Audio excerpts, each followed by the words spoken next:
சின்னத்தை தான் இங்க இருந்து நகை காணாம போனதுக்கு காரணமா? வீட்டுக்குள்ளேயே ஒரு சகுனி இருக்காங்களா?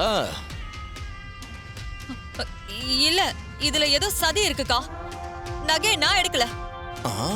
அக்கா, இவங்க சொல்ற எதையும் நம்பாத. இவங்க எல்லாரும் சேர்ந்து என் மேல அபாண்டமா பழி போடுறாங்க.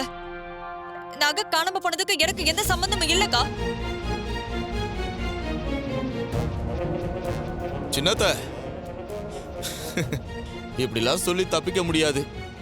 நாங்க எல்லாரும் தான் கைரேகை வச்சோம். அது எதுவுமே மேட்ச் ஆகல. உங்க கைரேகை மட்டும் எப்படி மேட்ச் ஆகுது? அக்கா, ஏதோ செட்டப் பண்ணி என் கைரேகைய நகையில இருக்கிற கைரேகையும் மேட்ச் ஆகுற மாதிரி ஏதோ பண்ணிருக்காங்க. என்ன பழிவாங்க நேரம் பார்த்துக்கிட்டே இருந்தாங்க. இப்போ இவ்வளவு பெரிய பழிய என் மேல தூக்கி போட்டு உன்னை என்னையும் பிரிக்க பாக்குறாங்கக்கா. ஏய், செய்யறதெல்லாம் செஞ்சுட்டு இப்ப மாட்டிக்கிட்டதும் டிராமா பண்ண பாக்குறியா? உன் டிராமா எல்லாம் இனிமே இங்க எடுபடாது. அம்மா, இவங்களே எங்களை மாதிரி ஒரு பொண்ணா நினைச்சுதான் அன்பு பாசம்லாம் காட்டுனீங்க. ஆனா அவங்க உங்களுக்கு செஞ்சிருக்க துரோகத்தை பாருங்க.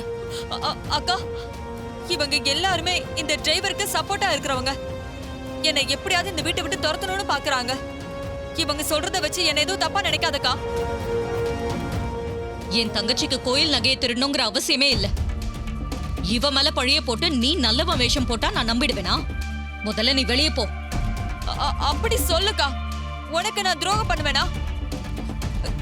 இவனை இங்க இருந்து இப்பவே விரட்டி விடுக்கா. எந்த பிரச்சனையும் இருக்காது.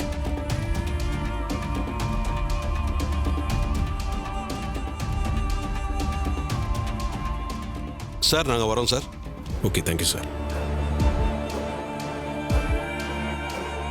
இந்த ஃபிங்கர் பிரிண்ட் விஷயம் மட்டும் இல்லை, இன்னொரு வீடியோவும் இருக்கு. எங்க அந்த வீடியோ காட்டுங்க.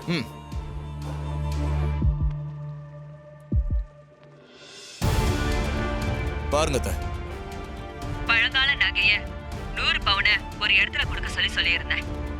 ஆனா அவர் இன்னும் கொடுக்கலன்னு தெரிஞ்சுக்கிட்டேன். அது சாதாரண நகைங்க இல்ல, கோயில கிடைச்ச புதையல் நகைங்க.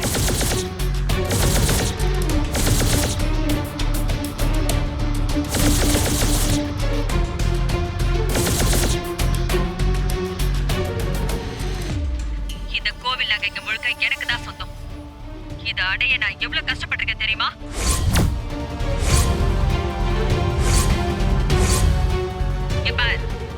இத பத்தி வெளியில யார்கிட்டையும் மூச்சு விடக்கூடாது.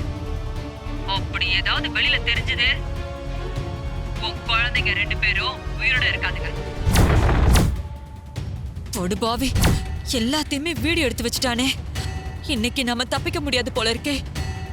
அடுத்தடுத்த எவிடன்ஸ் எடுத்து விட்டுட்டு இருக்கானே.